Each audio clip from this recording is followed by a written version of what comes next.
Good afternoon, everyone. In this session of pharmaceutical engineering, that is 21 session. In this session, we discuss about horizontal tube evaporators. Before discussing on horizontal tube evaporator, we have to learn it is under which class. So it is a type of vapor heated evaporators with tubular heating surfaces. So number of tubes are there as a heating surfaces. So in this classification, it is subclassified as evaporators with tubes placed horizontally. So it is known as horizontal tube evaporator.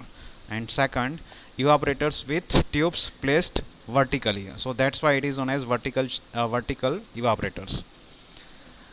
These vertically arranged tubes evaporators are again classified as short tubes evaporators and long tubes evaporators. So vertically arranged tubes evaporators are there. They are of short tubes evaporators or long tubes evaporators.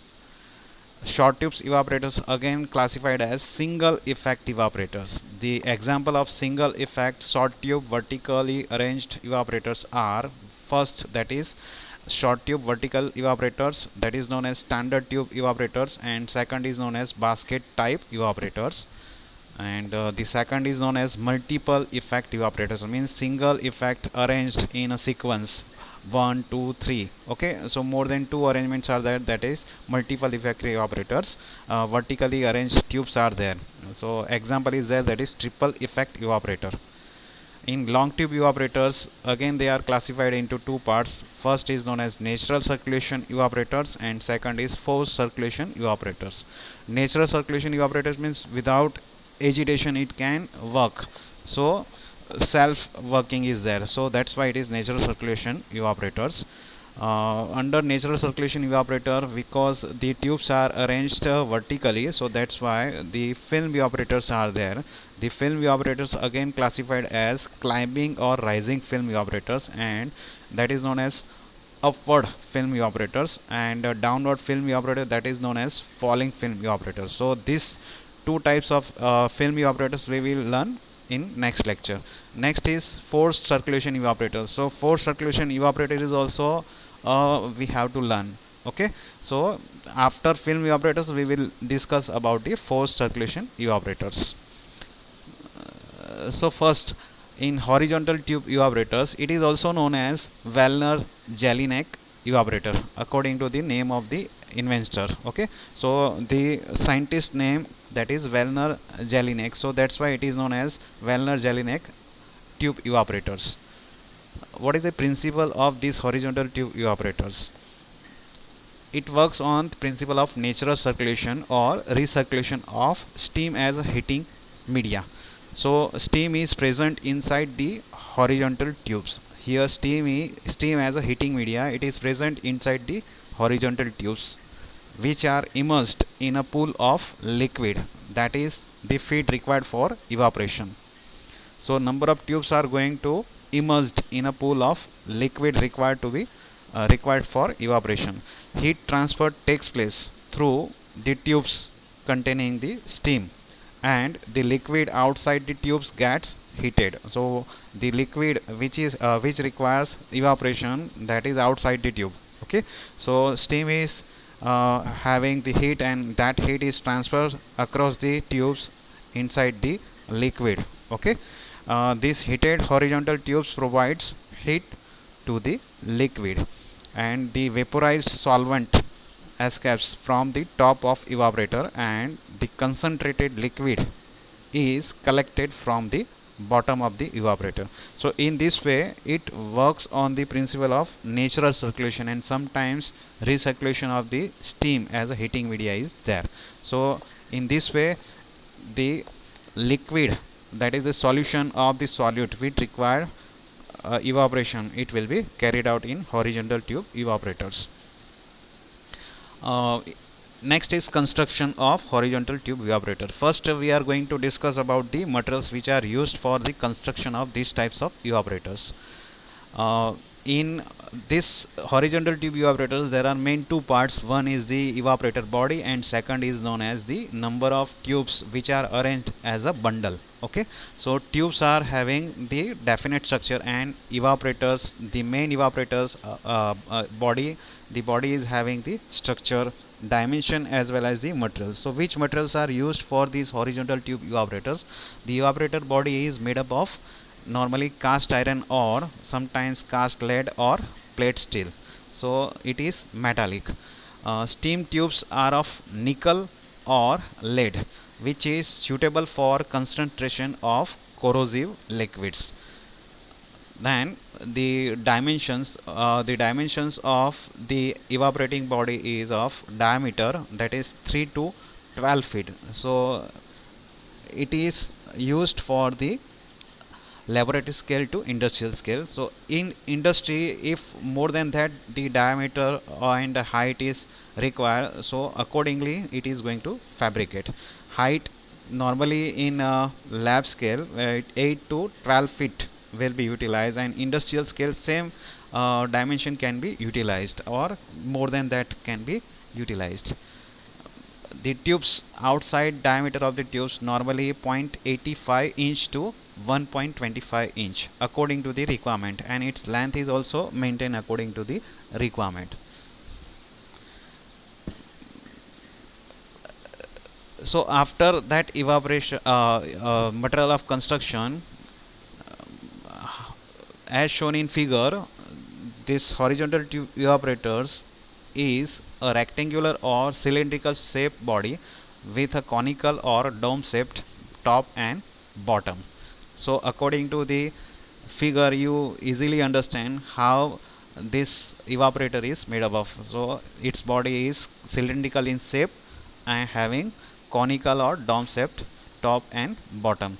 The lower part of the body of this evaporator is vertical cylindrical in shape and is commonly known as a liquor compartment. Okay, so liquor compartment is there, that is the lower part of this evaporator. At the bottom of this horizontal, bolo hello.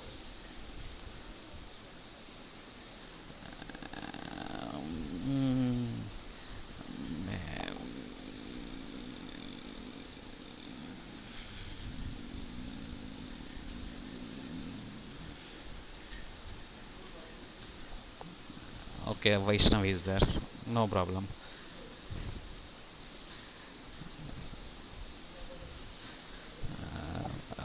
The screen is visible. Hello.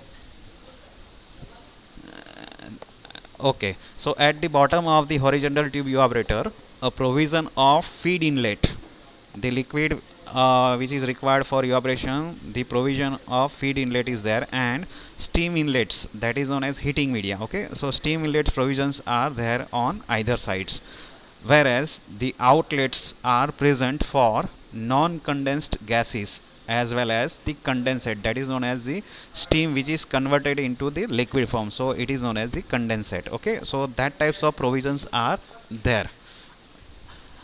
In the steam compartment, 6 to 8 stainless steel horizontal tubes are placed means the horizontal bundles of folded tubes are fastened to the tube seats in the liquor compartment. Okay, so the number of horizontal tubes are there for inserting the steam as a heating media. The tubes are cut long enough so that they project about 1 inch. 1 inch means 25.4 mm beyond the tube seat on both ends. So they are normally fixed in such a way they can be easily removed during the operation if it is required, or it is easy to insert. Okay, the width of steam compartment, is usually half the diameter of the body. At the top of the dome, an outlet provision for the vapor collection. Okay, so during the evaporation, whatever the solvent is vaporized, so liquid is going to vaporize, that vapor is going to be collected at the top. Okay, at the top of the evaporator. Another outlet for collection of thick liquor, that is the end product of the evaporation. So at the bottom center of the conical shaped horizontal tube evaporator it will be collected. Next, side glasses are present. What is the purpose of these side glasses? That side glasses are used to view the process, entire process which occur within the evaporator. So side glasses are used to visualize which things are going to take place within this horizontal tube evaporator. So side glasses types provision is there. Now next, working, how it going to work. So horizontal tube evaporators as shown in this figure, through the feed inlet pipe, the feed required for evaporation is introduced or entered into the liquor or steam compartment until the steam compartment is satisfactorily immersed. The level of the feed is slightly taken above the level of the horizontal bundles of the tubes. Steam is passed through the steam inlet pipe into the evaporator. After entering the required volume of the feed inside the evaporator up to the height above the horizontal bundles of the tubes. Now next, the steam of desired volume is passed through the steam inlet pipe into the evaporator. The bundle of horizontal tubes present within the evaporator receives the heat from the steam and hence transfer the heat into the liquid feed which are present above it. The molecules of liquid present inside the feed gets kinetic energy due to the heat energy via collision to each other. Okay, so the liquid feed which contain the solvent, that solvent is having molecules, that molecules get the kinetic energy due to the collision between each other. Hence the kinetic energy causes the molecules of solvents to overcome the liquid phase intermolecular forces and hence vaporization of volatile components of the feed solvent. So in this way the vapors from the feed rises in upward direction within the evaporator and escapes from the top of the evaporator. The non-condensed gases present within the evaporator escape through the outlet, or it is commonly known as vent for non-condensed gases. The steam which has entered the evaporator loses its kinetic energy after some time and hence it undergoes condensation. This condensed gases of steam, commonly known as condensate liquid, is collected from the outlet present at the bottom of the liquor compartment. The evaporation of feed is carried out until the desired thick liquor, that is the concentrated liquid residue, as the end product is obtained. Okay, so this is the end of the evaporation process in horizontal tube evaporator. In this way, this concentrated thick liquor is collected as an end product from the bottom of the evaporator through the outlet pipe provision. So in this way, this is the working of horizontal tube evaporator. So at the end of this horizontal tube evaporator, we collect the desired thickness of or desired viscous thick liquor at the end of the evaporation. What are the different advantages of horizontal tube evaporator? First, the consumption of time of evaporation is less when we compare it to the evaporating pan. Here very less cost of heating surface per square meter because tubes are arranged in zigzag way. The bundle of tubes can be easily removed. Next, easy to install and requires less space for installation. Next, it provides more heating surface for evaporation. And last, it is suitable for substance which tend to form foam formation due to greater capacity to separate vapors from the feed. So these are the advantages of horizontal tube evaporator. First, consumption of time for evaporation is less. Next, very less cost of heating surface per square meter. The bundle of tubes can be easily removed, so easy to insert and remove of the tubes as requirement. Easy to install and requires less space for installation.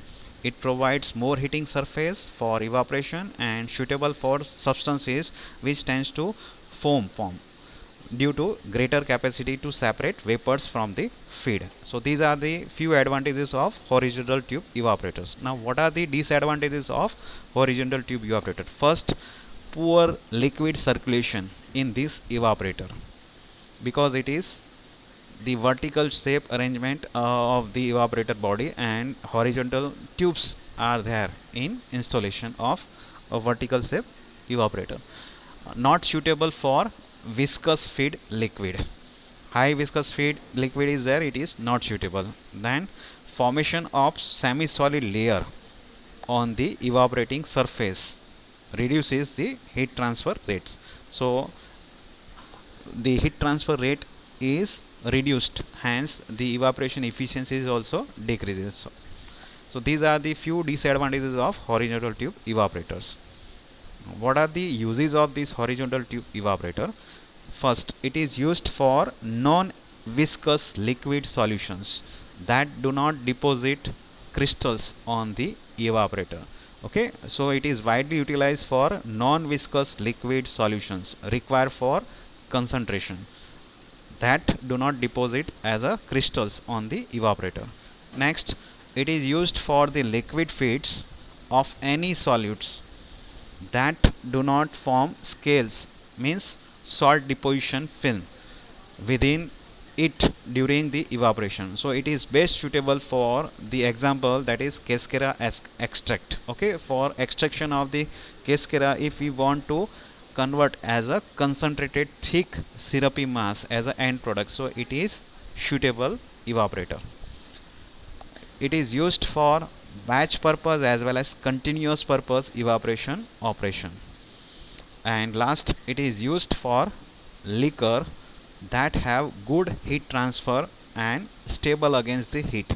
So it is used for the good heat transfer against heat stable type liquor.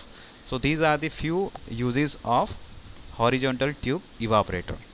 So this is the end of session 21. Thank you. Happy learning.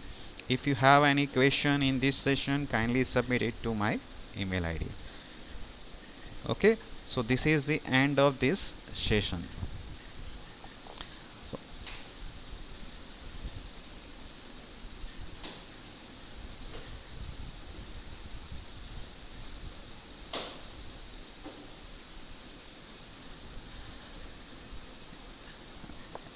all of you switch on your camera.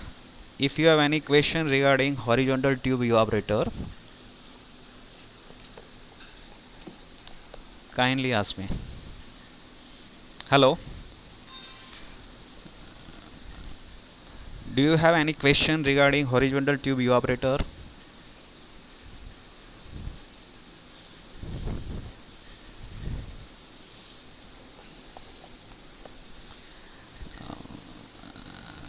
Okay, thank you. Just a minute.